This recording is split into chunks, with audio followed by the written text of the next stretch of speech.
우리 고백하겠습니다. 하나님 우리를 기뻐하십니다. 우리를 축복하십니다. 우리의 부족함과 우리의 연약함에도 불구하고 하나님이 너무나 우리를 기뻐하시며 축복하심을 믿고 나아가는 모두가 되시기를 주님의 이름으로 축원합니다. 가끔씩 보면 우리의 계획과 생각과 하나님의 뜻이 다를 때가 있습니다. 하나님이 이끄시는 길과 우리의 생각이 다를 때가 있습니다. 하나님은 요나가 니느웨에 가기를 원하십니다. 그러나 요나는 다시스로 가기를 원합니다. 하나님은 아브라함이 흉년 중에도 약속의 땅 가나안을 떠나기를 원하지 않으십니다. 그러나 아브라함은 흉년 가운데 물이 많은 땅 애굽으로 이주하기를 원합니다. 이렇게 우리가 소망하는 길과 소망하는 뜻과 하나님의 뜻과 계획이 다를 때가 있어요. 이럴 때 어떻게 하면 좋을까요? 성경에 보면 하나님께서 우리의 아버지이신데 정말 악한 아버지라도 자녀가 떡을 달라 하는데 돌을 주며 생선을 달라 하는데 뱀을 주는 아비가 없음 같이 정말 구하는 자에게 좋은 것을 주신다고 말씀하고 있습니다.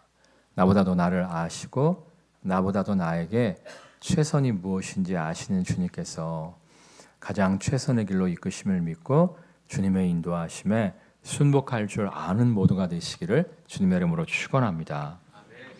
우리 7절 말씀 읽겠습니다. 7절. 나귀 새끼를 예수께로 끌고 와서 자기들의 겉옷을 그 위에 얹어 놓음에 예수께서 타시니. 이제 드디어 예수님께서 십자가에 못 박히시고자 예루살렘을 향하여 나아가십니다. 예루살렘으로 나아가시는데 나귀 새끼를 타고 들어가시는 것을 볼 수가 있어요. 왜 하필이면 나귀 새끼를 타고 들어가셨을까요? 우리 참고 구절 말씀 보겠습니다. 시온에 따라 크게 기뻐할지어다. 예루살렘에 따라 즐거이 부를지어다. 보라, 내 왕이 내게 임하시나니 그는 공의로우시며 구원을 베푸시며 겸손하여서 나귀를 타시나니 나귀의 작은 것 곧 나귀 새끼니라. 나귀를 타신 이유가 뭐라고요? 겸손하기 때문이라는 거예요. 당시에 이제 정복자들은 개선 장군들은 성에 입성할 때 건장한 군마를 탔습니다. 특별히 백마를 선호했어요. 그러니까 건장한 백마는 정복자의 상징이었습니다. 주님께서 정복자의 상징인 건장한 백마를 타시지 아니하시고 정말 겸손과 순종의 상징인 나귀 새끼를 타고 입성하셨다는 거예요.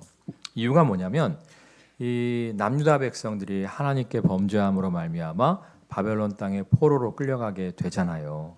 정말 하나님의 성 예루살렘 성이 바벨론의 말발굽에 짓밟히게 되고 바벨론 군대가 하나님의 성전 예루살렘을 불태움으로 말미암아 정말 예루살렘 성에 남아있던 힘있고 실력있고 능력 좋은 자들은 다 바벨론 땅에 포로로 끌려가게 되잖아요. 그들이 정말 바벨론 땅에 포로로 끌려가게 된 순간 스스로들에게 질문을 던지기 시작한 거예요. 도대체 이유가 뭘까? 예루살렘은 하나님의 성전이 있는 곳인데 왜 하나님께서 자신의 성전이 있는 예루살렘 성을 지키시지 않았는가?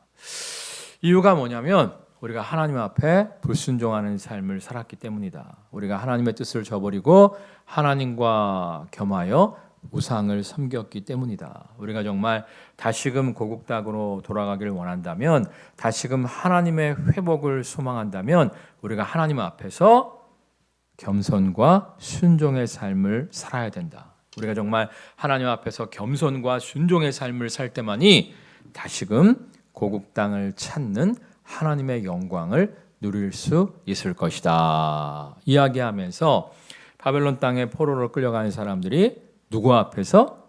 하나님 앞에서 겸손과 순종의 삶을 추구합니다. 그러면서 이제 무슨 얘기를 했냐면은 윗물이 맑아야 아랫물이 맑다고 우리 백성들이 정말 지속적으로 하나님 앞에 겸손과 순종의 삶을 살기 위해서는 정말 겸손과 순종의 모범을 보여줄 수 있는, 하나님 앞에서 겸손과 순종의 모범을 보여줄 수 있는 왕이 세워져야 된다. 그래서 정말 왕이 하나님의 뜻에 겸손과 순종으로 나아갈 때 백성들이 본받아 하나님 앞에 겸손과 순종의 삶을 살 수 있다. 이렇게 이야기를 했어요. 이건 맞는 얘기예요. 군대를 다녀오신 분들은 다 알겠지만 그 부대장이 예수님을 믿으면, 교회를 다니면 그 부대의 간부들은 대부분 어디 가게 돼 있어요? 따라서 교회 가게 돼 있어요. 예수님이 좋아서 가는 게 아니라 누구한테 잘 보이려고, 부대장에게 잘 보이려고 같이 따라서 교회를 가게 되어 있습니다. 근데 부대장이 새로 왔는데 절에 다닌다든지 천주교예요. 그러면 교회에 다니던 사람도 주일날 되면 그 부대장을 따라서 절에 가기도 하고 천주교에 가기도 합니다. 마찬가지예요. 왕이 하나님을 뜨겁게 섬기면 백성들도 어떠한 삶을 살겠어요? 하나님이 좋아서기보다는 왕에게 잘 보이기 위해서 하나님을 뜨겁게 섬기는 삶을 살게 될 것이라는 거예요. 정말 성경을 보면 다윗 왕이 하나님을 잘 섬기잖아요. 하나님 앞에 겸손과 순종의 삶을 살지 않습니까? 그러니까 백성들도 어떠한 삶을 살아요? 하나님 앞에 겸손과 순종의 삶을 살게 됩니다. 반대로 이제 하나님을 무시하고 우상을 섬기는 왕이 세워지게 되면 백성도 어때요? 이 왕을 따라서 하나님보다는 산당에서 우상을 경배하는 것을 볼 수가 있죠. 그래서 이스라엘 백성들은 정말 우리 민족이 지속적으로 하나님 앞에 겸손과 순종의 삶을 삶으로 말미암아 다시금 이러한 고통과 슬픔을 겪지 않으려면 정말 하나님 앞에 겸손과 순종의 모범을 보여줄 수 있는 왕이 세워져야 된다 이야기하면서 그러한 왕을 메시아로, 구원자로 보내주시기를 갈망했어요.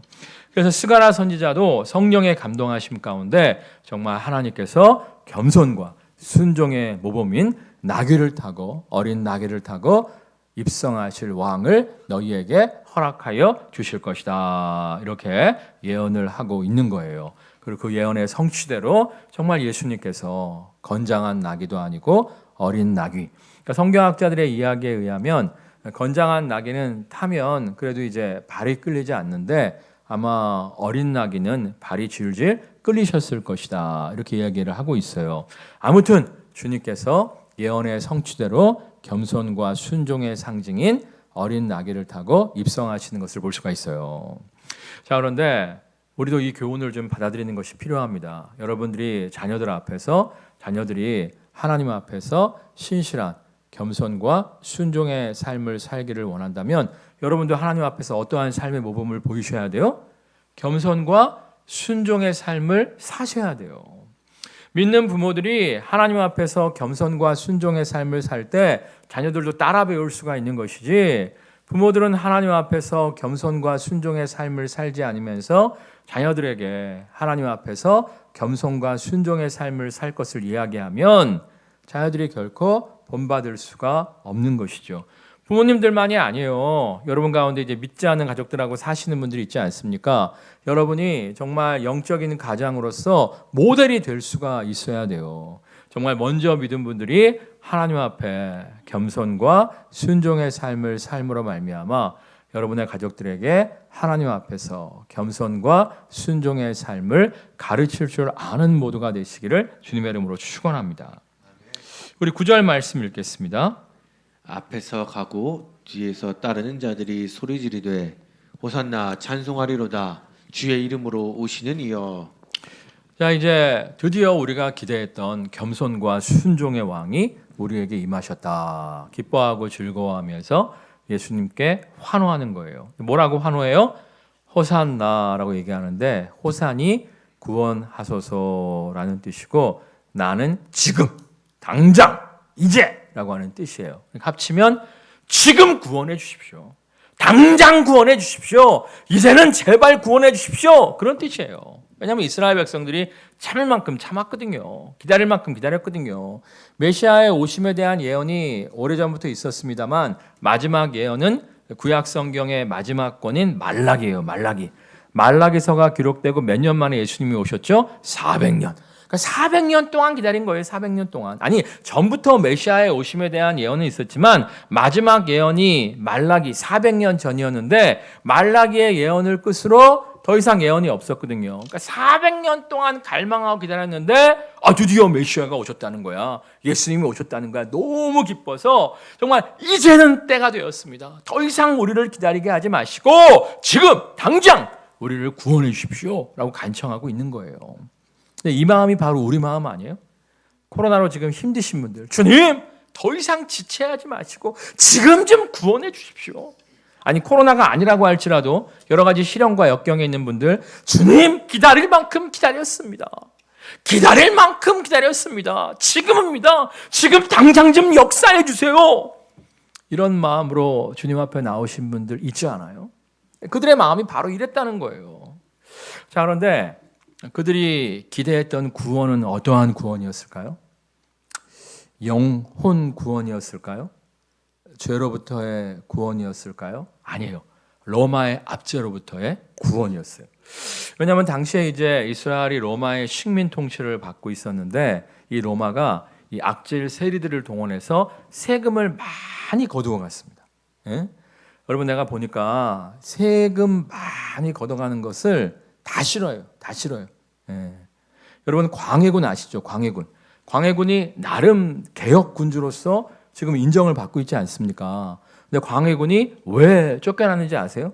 가장 큰 이유가 뭐냐면 임진왜란을 통해서 궁궐이 많이 탔잖아요. 왕권 강화를 위해서 궁궐을 다시 짓겠다고 세금을 막 거두기 시작한 거예요. 특별히 이제 귀족, 왕족들이 돈이 많으니까 돈 많은 왕족, 귀족들한테 세금을 막 걷어들이기 시작하니까 정말 왕족, 귀족들이 이러다가는 안 되겠단 말이야. 임진왜란이 끝난 지 얼마 안 돼갖고 정말 여러 가지 회복하기도 힘들고 어려운데 궁궐 짓겠다고 이렇게 세금을 많이 걷어대니 더 이상 못 참겠다. 그래서 광해군을 쫓아내버린 거예요. 정조도 마찬가지입니다. 정조가 이제 수도를 한양에서 수원으로 옮기겠다고 하면서 이 수원에 어마무시하게 개발된 요즘 말로 얘기하면 신도시를 짓기를 원했습니다.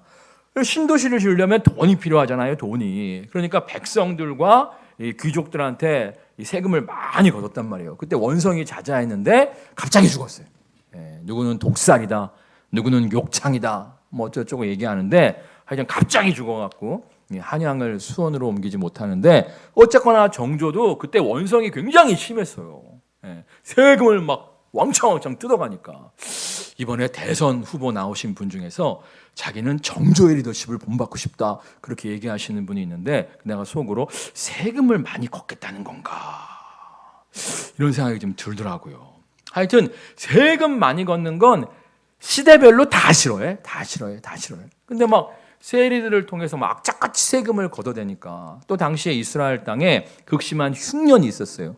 먹고 살기도 힘든 거야. 그러면 막 긍휼미를 풀어갖고 막 이렇게 막 백성들을 막 먹여야 되는데 오히려 막 악착같이 세금을 뜯어가니까 백성들이 막 너무 힘드니까 주님 정말 모세와 같은 구원자를 좀 보내주십시오.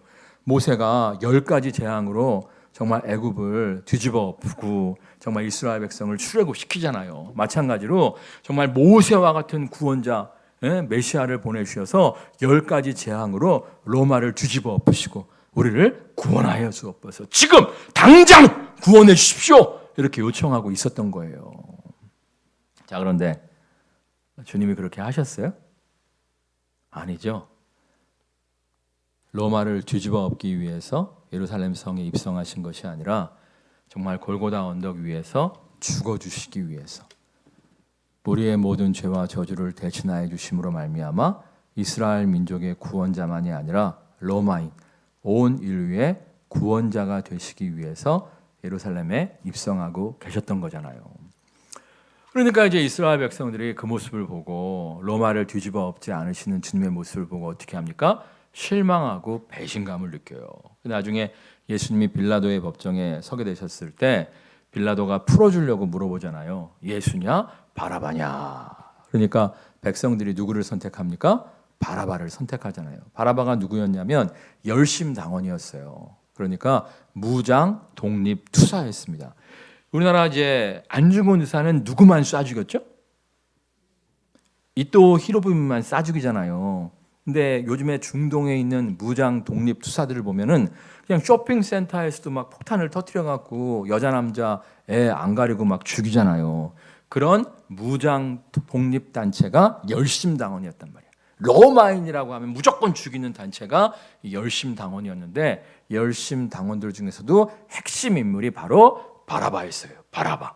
그러니까 예수의 실망한 군중들이 우리는 정말 로마로부터 우리를 해방시켜줄 투사를 원한다. 그러면서 바라바를 선택하는 것을 볼 수가 있어요. 우리도 마찬가지 아닙니까? 예수 잘 믿으면 명문대 갈 줄 알았어요. 예수 잘 믿으면 대기업 취업될 줄 알았습니다. 예수 잘 믿으면 사업만 하면 대박 날 줄 알았어요. 근데 명문대도 못 가고 대기업도 못 가고 대박도 안 나는 거야. 저는 사실 어린 시절에 예수 잘 믿으면 교통사고를 안 당한다고 생각했어요. 사실 제가 어렸을 때 빨간불에도 종종 건넌 적이 많았습니다. 그런데 어느 날 굉장히 친한 친구인데 저보다 예수 잘 믿고 전도도 많이 하고 기도도 많이 하고 성경도 많이 보는 친구인데 빨간불도 아니고 파란불에 건너다가 트럭에 치여서 일주일 동안 입원했었어요. 그리고 이제 퇴원을 딱 했는데 걔네 엄마 아빠는 되게 좋아하더라고. 트럭에 치였는데 일주일 만에 하나님이 지키시고 보호하셔서 퇴원했다고 되게 좋아하는데 저는 정신적 충격을 받았어요. 아, 예수 잘 믿는 사람도 교통사고를 당하는구나. 에? 그것도 빨간불에 건넌 것도 아니고 파란불에 건넜는데 교통사고를 당하는구나. 그때부터 제가 교통규칙을 잘 지키잖아요. 근데 우리가 이럴 수 있다니까. 정말이에요. 에? 가끔씩 예수 처음 믿은 분들이 로또를 많이 사세요. 그리고 한 6개월쯤 지나면 저한테 찾아와서 하는 얘기가 그거예요.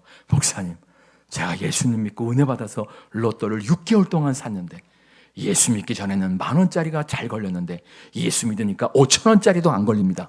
이러신 분들이 있어요. 근데 내가 원래 성경에 게으른 자여 먹지도 말라 말씀하셨기 때문에 로또는 하나님의 뜻이 아니기 때문에 안 믿을 때에는 10,000원짜리라도 걸렸는데 믿으니까 하나님이 5,000원짜리도 안 걸리게 하시는 거라고 이렇게 말씀을 드리곤 하는데 정말 예수님 믿으면 무조건 잘 된다고 생각하시는 분들이 있다니까. 무조건 잘 돼야 되는데 안 되는 거야. 그럼 실망해서 교회 떠나시는 분들이 많아요. 아니 교회는 떠나지 않는다고 할지라도 야, 예수 믿어봤자 별거 없구나. 마지못해서 신앙생활 하시는 분들이 의외로 있는 것을 볼 수가 있어요. 여러분, 성경은 우리에게 예수 잘 믿으면 무조건 잘 된다고 말씀하시지 않습니다. 예수 믿으면 무조건 잘 되는 것이 아니라 우리의 재능대로 우리의 은사대로 우리의 수고와 노력대로 역사하신다고 나와 있어요. 물론 정말 떡을 달라 하는데 돌을 주시며 생선을 달라 하는데 뱀을 주시는 하나님이 아니라 우리에게 가장 최선의 것으로 가장 좋은 것으로 주시긴 합니다만 우리가 원한다고 다 주시는 건 아니라는 거예요. 우리의 재능과 은사대로 우리의 수고와 노력대로 주신다는 거예요. 예를 들면 제가 고등학교 때 의사가 되기를 원했어요. 고등학교 1학년 때 의사가 되어서 이 의술을 통해서 많은 사람들을 복되게 해야지 이런 생각을 했었는데 중학교 수학은 그래도 괜찮았는데 고등학교 수학 성적이 제대로 안 나오는 거예요. 문과 과목은 학교 선생님 수업만 잘 들어도 원하는 성적이 나왔는데 이 수학은 공식을 딸딸딸 외워서 시험을 봐도 여러분 아시는 분들 아시겠지만 제가 산수가 느리잖아요. 그래서 풀다 보면 아직 문제가 남았는데 걷어가 버리는 거야. 수학 성적이 제대로 안 나와갖고 제가 어쩔 수 없이 이과생이었는데 문과로 바꿨습니다. 그리고 사실은 제가 이제 큰애가 초등학교 입학 전에 큰애와 함께 이제 텔레비를 좀 보고 있었어요. 투니버스라고 아시나? 요즘 투니버스를 하더라고요. 얼마 전에 우연히 텔레비 돌리다가 우와 아직도 투니버스가 있네 막 그랬는데 제가 우리 애들 때문에 어렸을 때 투니버스 많이 봤습니다. 투니버스가 뭐냐면 만화 영화 채널이에요. 하여튼 투니버스를 열심히 보고 있었는데 우리 애와 함께. 근데 우리 큰애가 갑자기 캑캑거리는 거예요. 사탕을 먹다가 목에 걸렸네. 내가 어떻게 했을까요? 의사를 꿈꾸던 내가 어떻게 했을까요? 파랗게 질려가고 가만히 있었어요. 애가 얼굴이 하얗게 질려가는데 제가 너무 놀라갖고 파랗게 질려가고 가만히 있었다니까. 그때 갑자기 우리 와이프가 주방에서 달려와갖고 등짝을 팍 후려치는데 사탕이 딱 나간 거야. 우리 애가 가끔 그래요. 아빠 나 결혼해서 애기 낳으면 아빠 혼자 있을 때 절대 우리 애 안 맡겨.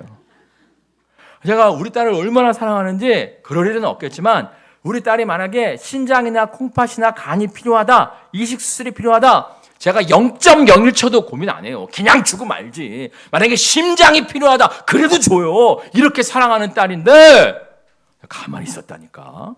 이런 내가 의사가 되면 어떻게 하겠어요? 응? 그러니까 우리의 재능과 은사대로 하나님이 역사하시는 거예요. 내가 원한다고 자주시는 것이 아니라.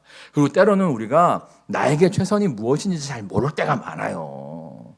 제가 사실은 신학교 들어갈 때 10,000명 교회를 꿈꿨어요. 10,000명 막 이렇게 꿈꿨었는데 어느 날 이렇게 3,000명 교회 목사님하고 친하게 지내면서 보니까 그분이 새벽부터 밤까지 회의를 하대.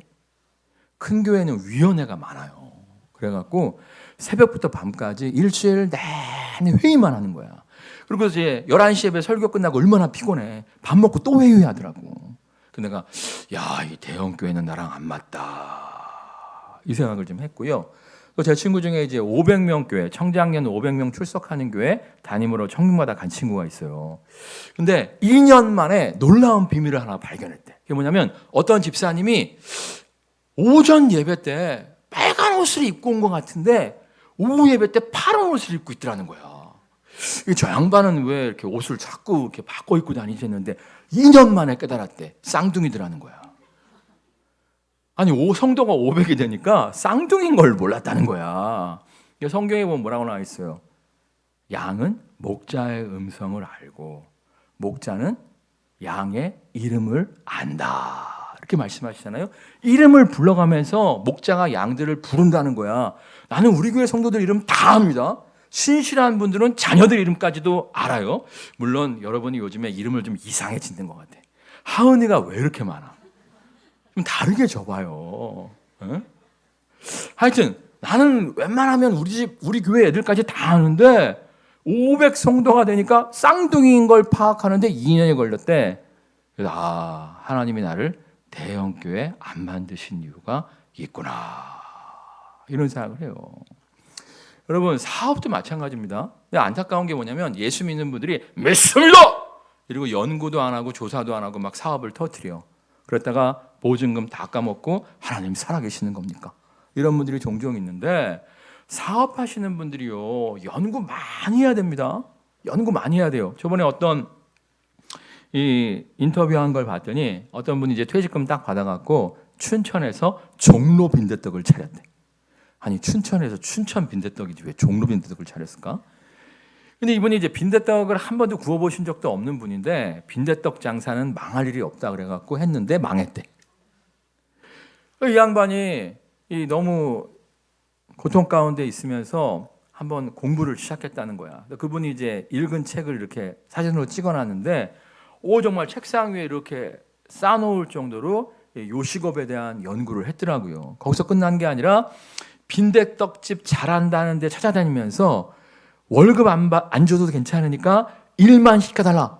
무급 알바를 하고 돌아다니면서 잘 되는 빈대떡집의 노하우를 1년 넘게 체득을 하셨더라고. 그러고 나서 다시 이름을 조금 바꿨대. 종로 2040 빈대떡. 춘천에서. 숫자만 좀 집어넣은 거야. 그런데 지금은 연매출이 10억이래. 그분이 그러더라고. 연구 없이 시작하는 사람들이 너무 많다는 거야. 경험 없이 시작하는 사람들이 너무 많다는 거야. 근데 믿는 사람들 중에 그런 사람들 많다니까 믿습니다! 하고 저질러. 그러고서 하나님 원망해. 그건 아닌 거예요. 얼마 전에 이제 서민가풀을 우연히 봤어요. 서민가풀을 우연히 봤어요. 우연히 봤는데 거기 어떤 반찬 가게 하는 청년 40대 초반의 청년이 나오는데 남자애들하고 엄마가 반찬을 잘한대. 엄마 믿고 반찬 가게를 조그맣게 시작을 한 거야. 근데 이 친구가 노력을 많이 하더라고. 와, 포장 용기부터 시작해갖고 하여튼 요리, 새로운 요리 연구를 엄청 하더라고. 엄청 하더라고. 이 양반이 또 큰 점포는 절대 안 하고 이 구멍가게 같은 거 그런 거를 8, 9개 갖고 있는데 이 권리금 주기 싫어갖고 이렇게 막 돌아다닌대요. 그러다가 이제 빈 상가, 권리금 없는 상가 그런 거만 이렇게 얻어갖고 8, 9개를 하고 있는데 지금은 공장도 갖고 있고 연 매출이 100억이 넘는데. 와. 근데 그분이 그 삶의 스케줄을 보니까 새벽부터 시작해서 밤까지 쉬지 않더라고. 결혼했으면 그렇게 못 살았을 거야. 총각이니까 그렇게 가능하지 가정생활하면서 그렇게 일을 할 수가 없겠더라고. 그리고 또 알바생이 가끔 펑크를 내잖아요. 그 연매출 100억인데 나 같으면 뭐 1시간에 10,000원이면 15,000원 주고 새로 이렇게 하겠는데 자기가 가서 그 시간을 때운대. 와, 그러니까 되는 거지. 수고와 노력 없이 되는 건 없어요. 그러니까 여러분들이 예수 믿으면 노력 안 해도 무조건 잘 된다? 이런 생각 하지 마시고요. 선택을 하는 거야. 나는 죽었다 깨어나도 그렇게 못해요. 그렇게 못해요. 나는 이제 가족과 함께 더불어 사는 것이 좋지 결혼도 안 하고 새벽부터 밤까지 일하고 100억 벌면 뭐해. 하여튼 여러분이 선택을 하시는 거야. 선택을 하면서 하나님의 인도하심을 구하고 최선을 다할 때 열매가 있는 것이지 예수 믿는다고 무조건 명문대 가고 무조건 대기업 들어가고 무조건 사업에 대박이 터지는 건 아니라는 거예요. 정말 하나님의 인도하심을 구하면서 지혜롭게 선택하고 나보다 더 나를 잘 아시고 나보다 더 너에게 최선의 것이 무엇인지 아시는 주님께서 우리를 최선의 길로 인도하심을 믿고 나아가는 모두가 되시기를 주님의 이름으로 축원합니다. 우리 3절 말씀 읽겠습니다. 3절. 만일 누가 너희에게 왜 이렇게 하느냐 묻거든 주가 쓰시겠다 하라. 그리하면 즉시 이리로 보내리라 하시니. 주님의 제자 중 둘을 보내시면서 나귀가 필요하니까 어디 가서 나귀가 이제 묶여 있을 거다. 그러면 건장한 나귀 갖고 오지 말고 옆에 있는 새끼 나귀 풀러서 갖고 와라 이렇게 말씀을 하신 거예요. 그러니까 좀 황당했지만 제자들이 순종하는 마음으로 갑니다. 근데 여러분이 나귀 주인이었다고 한번 가정을 해보세요. 여러분은 이제 마당에서 커피 한 잔 이렇게 마시고 있는데 남 모르는 사람들이 쭈삣쭈삣하면서 여러분 마당 안으로 들어오는 거야. 그 말도 안 하고 나귀를 이렇게 풀어갖고 끌고 가네. 여러분 어떻게 행동하시겠어요? 어? 야, 너희들 뭐야? 지금 뭐 하는 짓이야? 그럴 거 아니에요. 제자들이 이제 주님이 시키신 대로 하는 거예요. 뭐라고 이야기해요? 주가 쓰시겠다고 하라. 이유도 얘기 안 해요. 예? 왜 나귀를 풀어가는지. 탈 것이라면 건장한 나귀를 풀어가지 왜 발이 질질 끌려야 되는, 타면은 발이 질질 끌려야 되는 어린 나귀 새끼를 풀어가시는지 그 이유도 얘기해 주지 않아요. 근데 우리가 인생을 살다 보면 이럴 때가 많아요. 하나님이 이유를 설명해 주지 않고 우리를 어떤 길로 인도하실 때가 있어요. 왜 나를 그 길로 인도하시는지, 왜 이런 상황에 내가 놓이게 하셨는지 하나님의 설명이 없어. 설명 없이 우리를 황당한 상황으로, 황당한 길로 이끄실 때가 있어요. 그럼 모세를 보세요. 모세가 이제 나일 강물에 빠져갖고 악어밥이 될 존재였는데 하나님이 건지셔갖고 이집트 공주의 아들이 되게 하시잖아요. 그리고 친엄마 밑에서 양육받아 자라게 하시잖아요. 그러니까 친엄마가 이제 모세를 키우면서 세뇌 교육을 시켰겠지. 하나님이 너를 구원하신 이유는 악어밥이 안 되고 공주의 아들까지 되게 하신 이유는 너를 통해서 이 민족을 구원하시기 위함이야. 아마 세뇌를 시켰을 거예요. 모세가 이제 열심히 준비를 해갖고 40이 딱 됐을 때, 야, 드디어 이제 준비가 끝났다. 내가 이스라엘 민족의 해방자로서, 구원자로서 쓰임 받아야지 했는데 하나님은 어떻게 하십니까? 도망자로 만드세요. 그것도 1, 2년이 아니라 40년 동안 광야를 헤매는 도망자로 만드십니다. 예? 왜 그렇게 하시는지 이유를 말씀하시지 않는다니까. 그렇게 준비를 많이 했는데 부귀영화 공명을 꿈꾼 것도 아니고 민족의 해방자로서 일하겠다고 했는데 왜 도망자로 만드셨는지 하나님은 그 이유를 말씀하지 않으십니다. 다윗도 마찬가지 아니에요? 다윗이 이제 전쟁에서 연전연승하면서 사울왕의 사위가 되지 않습니까? 그때 기대감이 컸을 거예요. 왜냐하면 이제 당시에는 아들만 후계자로 세우는 것이 아니라 사위를 후계자로 세우는 경우도 많았어요. 지금도 일본은 마찬가지입니다. 일본은 이제 사위가 탁월하면 사위를 아들로 입양해서 사위한테 이 사업체를 물려주는 경우가 허다해요. 그래서 이제 아시아에서 제일 입양률이 높은 나라가 일본인데 어린 고아들을 입양하는 것이 아니라 성인 사위를 아들로 입양해서 자신의 재산을 물려주는 기업체를 물려주는 습관이 일본에게 있습니다. 그러니까 이제 사무엘 선지자가 다윗 왕에게 소년 다윗에게 네가 앞으로 사울 왕의 뒤를 이어서 왕이 될 것이라고 얘기를 했잖아요. 그리고 어느 날 갑자기 사울 왕의 인정을 받아서 사울 왕의 사위가 됐네. 아마도 굉장히 기대했을 거예요. 야, 내가 이제 사울 왕의 사위로서 왕위를 이어받게 생겼구나. 굉장히 기대하고 있었는데 도망자로 만드시잖아. 몇 년 동안? 10년 동안. 그 이유를 말씀하지 않으십니다. 바울도 마찬가지 아니에요? 이방인의 사도로 사용하시겠다고 말씀하시면서 땅끝까지 복음을 전파하라 말씀하시면서 4년 동안 감옥에 쳐넣어 버리시잖아. 왜 그런지 이유를 말씀하시지 않습니다. 우리가 이럴 때가 있다니까. 왜 이런 상황에 놓이게 하시는지, 왜 이런 길로 나를 이끄시는지 우리가 정말 이유를 알 수 없는 상황으로 주께서 우리를 이끄실 때가 있어요. 물론 모세는 왜 그러신 거예요? 모세를 40년 동안 광야에 방황 생활을 시키신 이유는 세 가지인데, 세 가지 다 말하면 시간이 없으니까 세 가지 중에서 제일 중요한 이유만 말씀드린다면, 모세가 이스라엘 백성을 출애굽시켜서 가나안 땅으로 갈 때 어디를 통과해요? 광야를 통과하잖아요.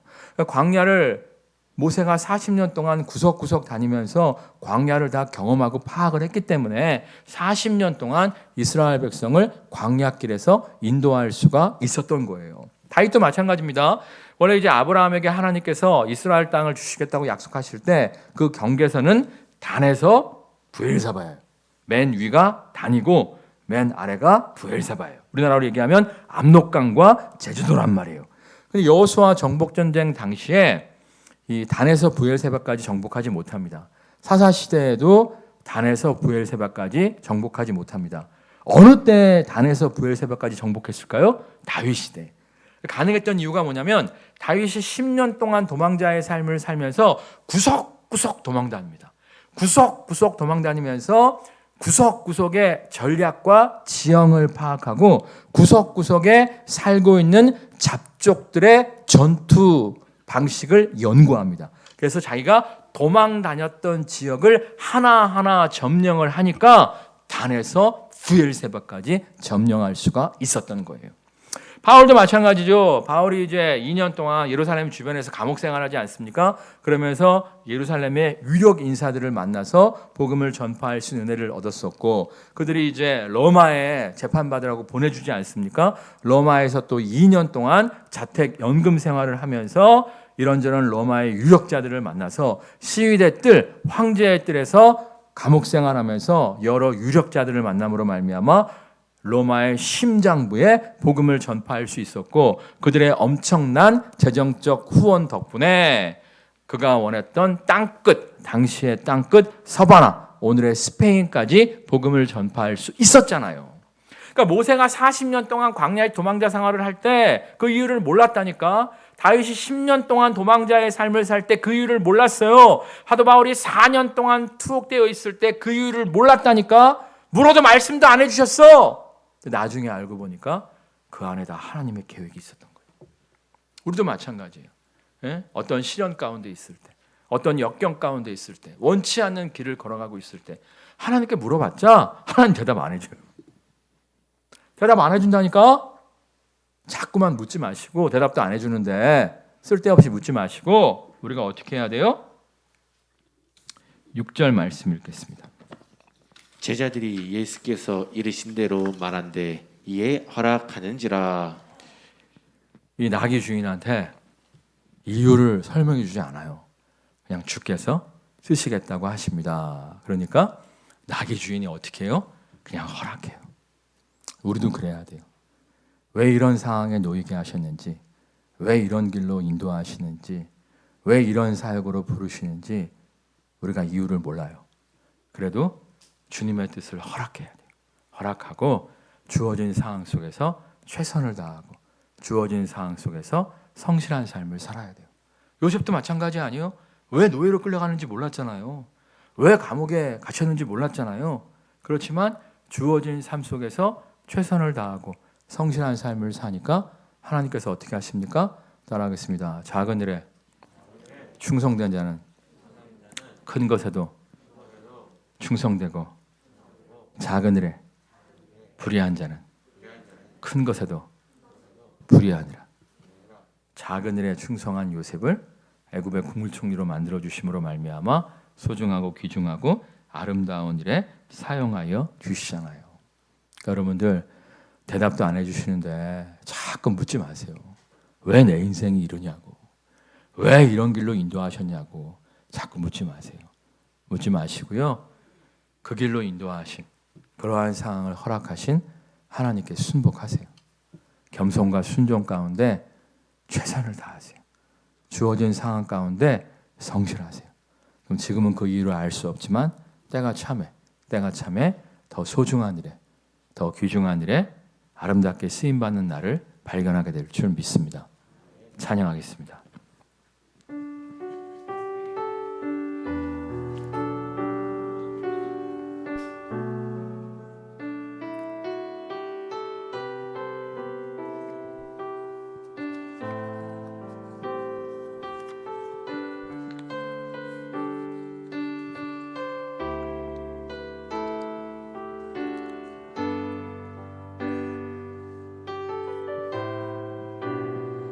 나의 주님께 찬양 드리며 그 크신 사랑 주님께 감사해.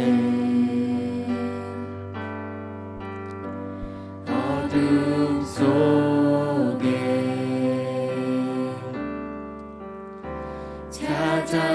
찾아오셔서 주님의 영광 보게 하시네. 의심하는 나를 손 내밀어 잡아주시네. 두려움만 내려놓고 주 바라봅니다.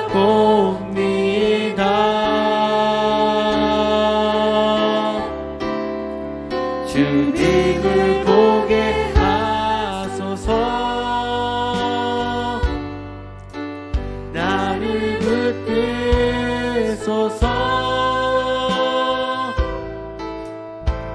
내 뜻과 내 생각 내려놓고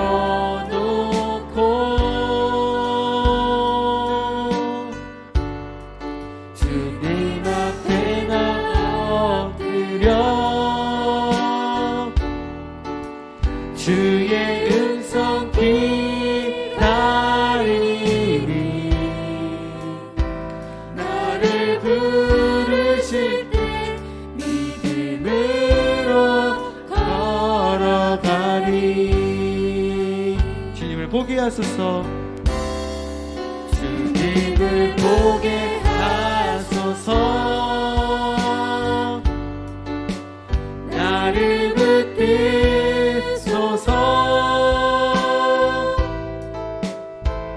내 뜻과 내 생각 내려놓고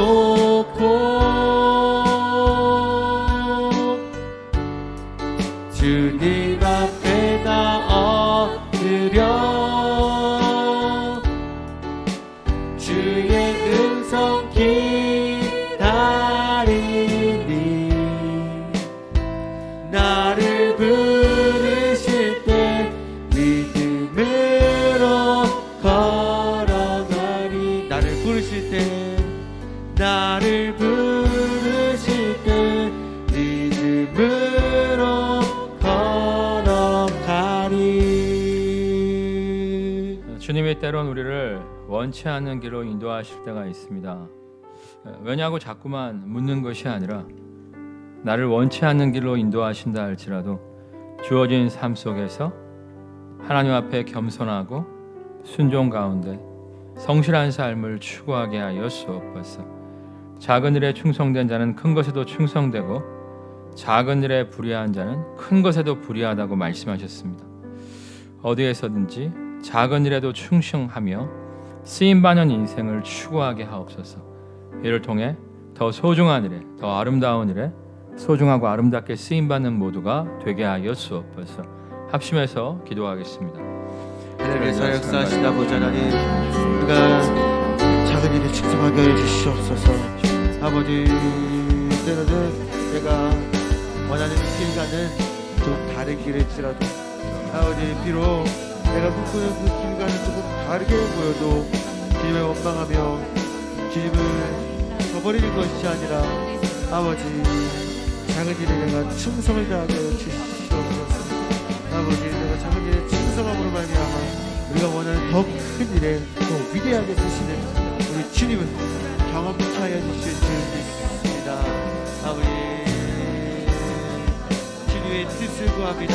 내 뜻보다 주님의 뜻을 먼저 구하게 하시고 아버지, 나를 부르실 때 믿음으로 걸어가게 하옵소서. 주님이 때론 우리를 원치 않는 길로 인도하신다 할지라도 자꾸 왜냐만 물어보며 불평하며 원망하는 것이 아니라 이유를 알 수 없지만 합력하여 선을 믿고 최선의 길로 인도하시는 주님이심을 믿고 주어진 상황 속에서 성실하며 최선을 다하는 모두가 되게 하여 주옵소서. 언제나 하나님 앞에서 겸손과 순종의 삶을 추구하며 맡겨진 작은 일에 충성함으로 말미암아 더 큰 일을 맡겨주시고 더 소중하고 아름다운 일에 귀중하고 알차게 사용하여 주시는 주님의 영광 누리게 하여 주옵소서. 예수 그리스도의 이름으로 기도드립니다. 우리 고백하겠습니다. 자꾸만 묻지 말고 주어진 상황 속에서 최선을 다합시다. 그렇게 인생을 살 때 주께서 때가 참에 더 귀중하고 아름답고 행복한 일에 우리를 사용하여 주실 줄 믿습니다.